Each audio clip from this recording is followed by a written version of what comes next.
Bismillahirrahmanirrahim. Assalamualaikum warahmatullahi wabarakatuh. Ketemu lagi bersama saya Guneng Sri Astuti Tisnawati dalam mata pelajaran ekonomi. Nah, bagaimana kabar anak-anakku hari ini?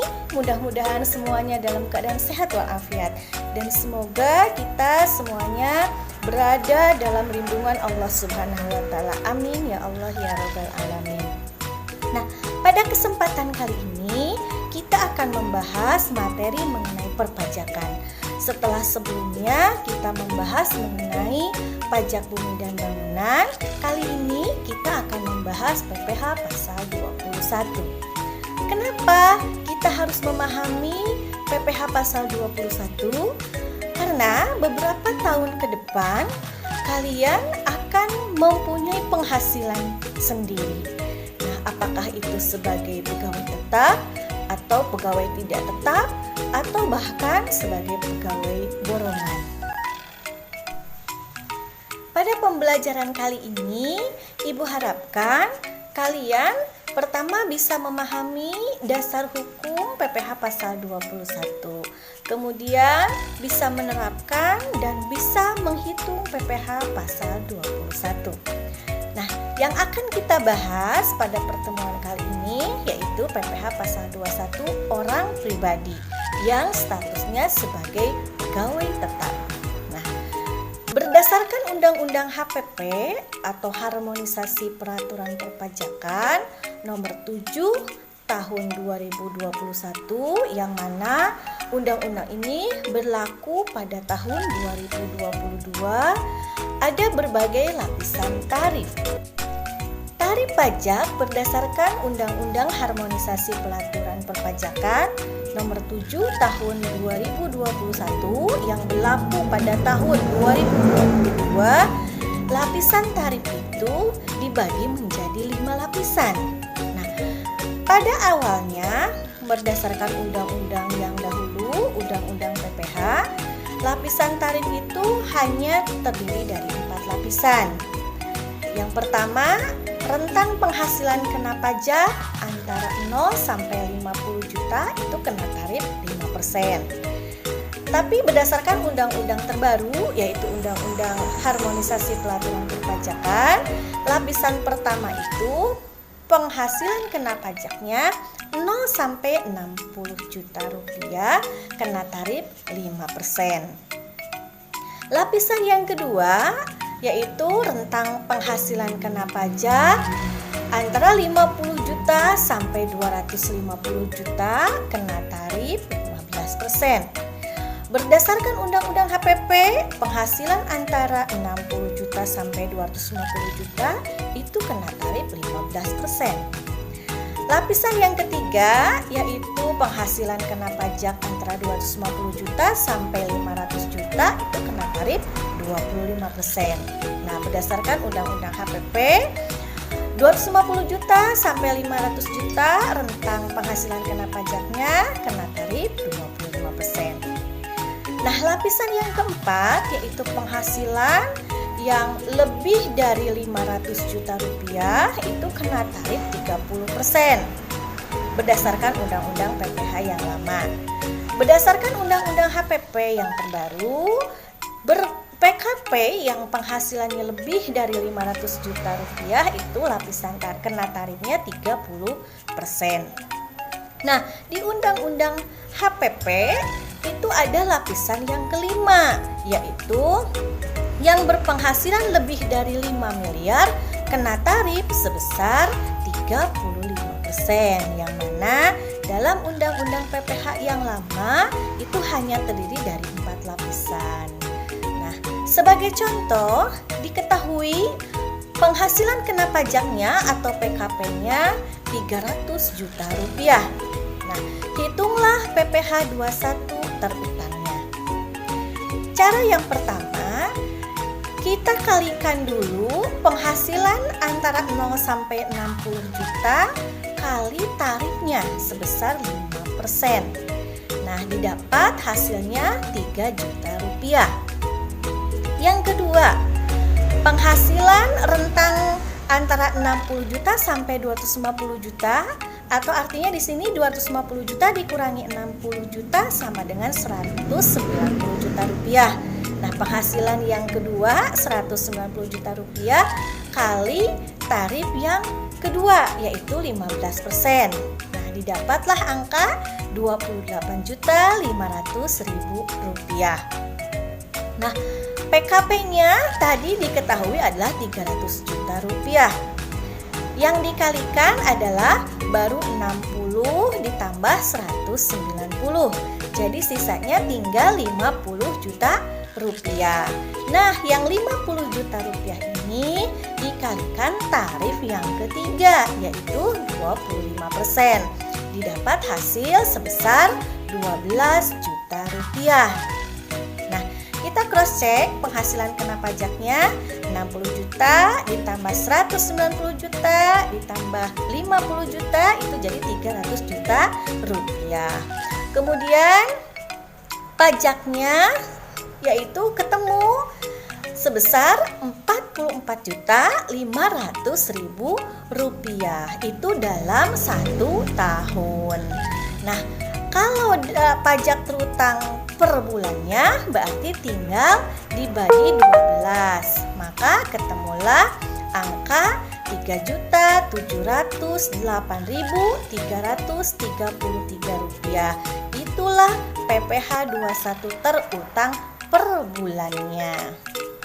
Sekarang kita menghitung PTKP atau penghasilan tidak kena pajak. Perhitungan pajak penghasilan orang pribadi diterapkan atas penghasilan yang jumlahnya melebihi batas penghasilan tidak kena pajak. Dalam Undang-Undang Harmonisasi Peraturan Perpajakan, PTKP per tahun tidak berubah, yaitu yang pertama untuk diri wajib pajak orang pribadi sebesar 54 juta rupiah. Yang kedua, tambahan untuk wajib pajak kawin yaitu sebesar 4.500.000 rupiah. Yang ketiga, tambahan untuk istri yang berpenghasilannya digabung yaitu sebesar 54 juta rupiah.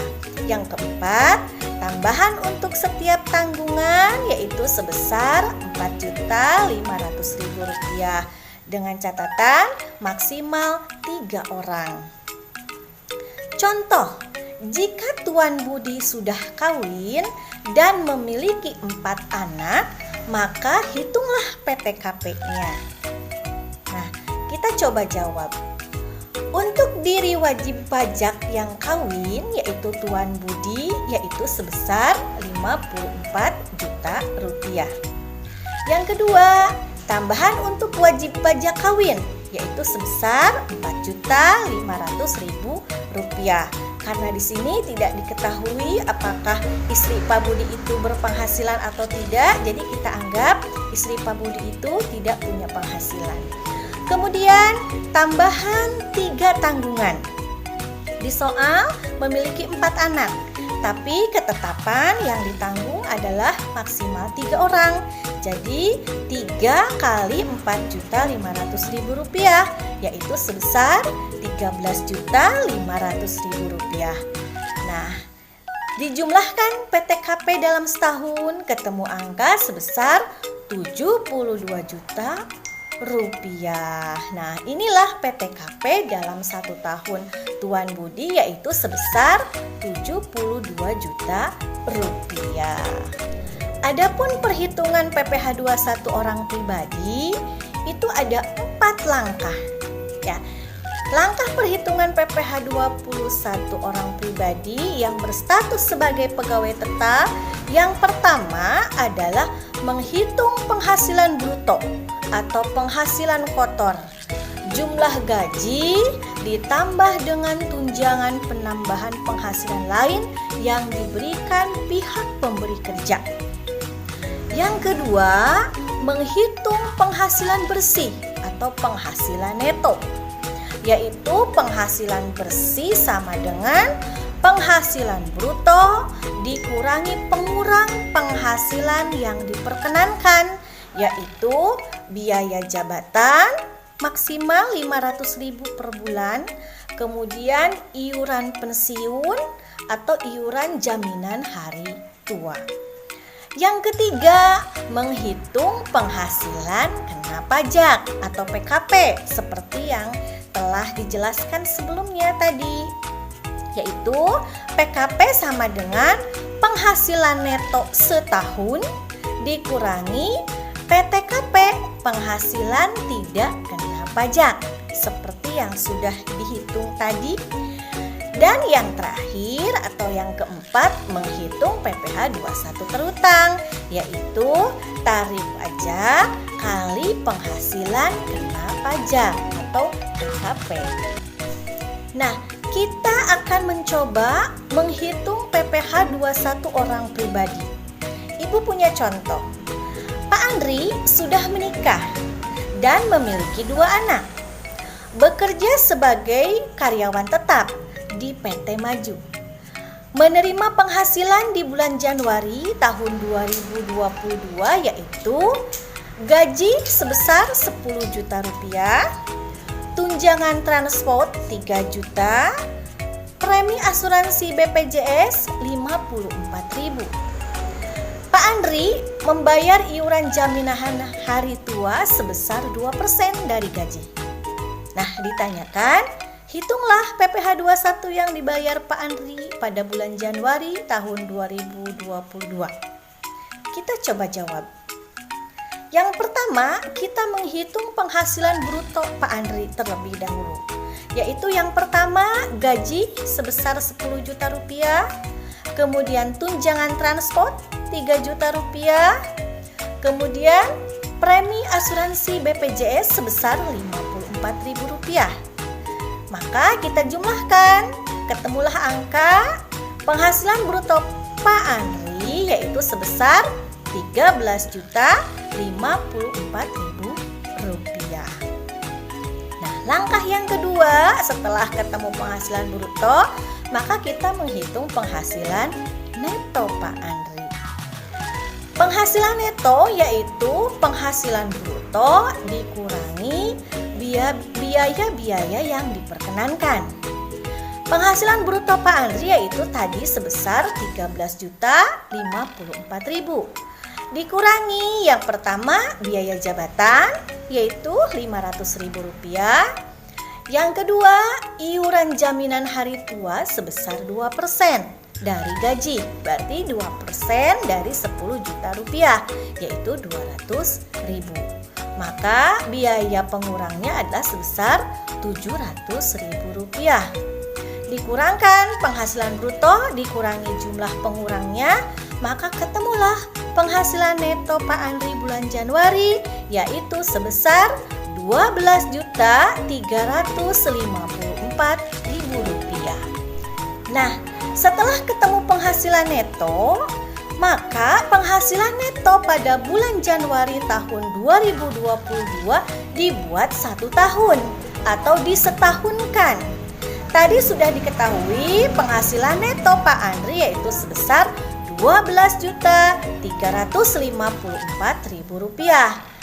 Kalau disatutahunkan berarti kali 12 bulan.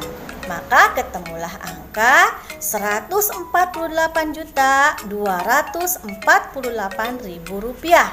Itu penghasilan neto Pak Andri selama 1 tahun. Langkah yang ketiga yaitu menghitung penghasilan tidak kena pajak. Nah, yang pertama untuk diri Pak Andrinya sendiri yaitu sebesar 54 juta rupiah. Kemudian untuk wajib pajak kawin karena Pak Andri sudah kawin yaitu 4.500.000 rupiah. Dan jumlah tanggungan yaitu 2 kali 4.500.000 rupiah yaitu sebesar 9 juta rupiah. Maka ketemulah PTKP Pak Andri atau penghasilan tidak kena pajak Pak Andri yaitu sebesar 67.500.000 rupiah. Kemudian kita menghitung PKP-nya atau penghasilan kena pajaknya yaitu penghasilan neto dikurangi penghasilan tidak kena pajak. Penghasilan neto Pak Andri disetahunkan tadi ketemu angka 148.248.000 rupiah dikurangi PTKP-nya yaitu sebesar 67.500.000 rupiah. Maka ketemulah penghasilan kena pajak Pak Andri yaitu sebesar 80.748.000 rupiah. Nah, langkah yang terakhir kita menghitung PPh 21 terutang, yaitu tarif pajak kali PKP atau penghasilan kena pajak. Yang pertama, tadi rentang 0 sampai 60 juta penghasilannya kali lapisan tarif yang pertama, yaitu 5%. Berarti 5% kali 60 juta ketemu angka sebesar 3 juta rupiah. Kemudian sisa penghasilan Pak Andri yaitu sebesar 20.748.000 rupiah kali lapisan tarif yang kedua yaitu sebesar 15%. Hasilnya yaitu sebesar 3.112.200 rupiah. Nah, maka ketemulah pajak terutang setahun tinggal dijumlahkan yaitu sebesar 6.112.200 rupiah. Nah, kalau untuk menghitung pajak terutang 1 bulan selama bulan Januari saja berarti tinggal dibagi 12 bulan. Nah, jadi PPh 21 Pak Andri selama bulan Januari tahun 2022 ketemulah angka yaitu sebesar 509.350.000 rupiah. Nah, itulah cara perhitungan PPh 21. Semoga kalian bisa memahaminya. Nah, untuk pembelajaran kali ini Ibu cukupkan sekian. Mudah-mudahan kalian bisa memahami yang pertama dasar hukum PPh pasal 21 dan yang kedua adalah perhitungan PPh pasal 21. Jika ada pertanyaan, silahkan kalian lewat WA Group, Ibu tunggu. Nah, mudah-mudahan pembelajaran kali ini bisa bermanfaat dan kalian bisa memahaminya. Mohon maaf jika ada kata-kata yang kurang berkenan. Ibu ucapkan terima kasih kepada kalian yang telah mengikuti pembelajaran hari ini. Ibu pamit, terima kasih. Wassalamualaikum warahmatullahi wabarakatuh.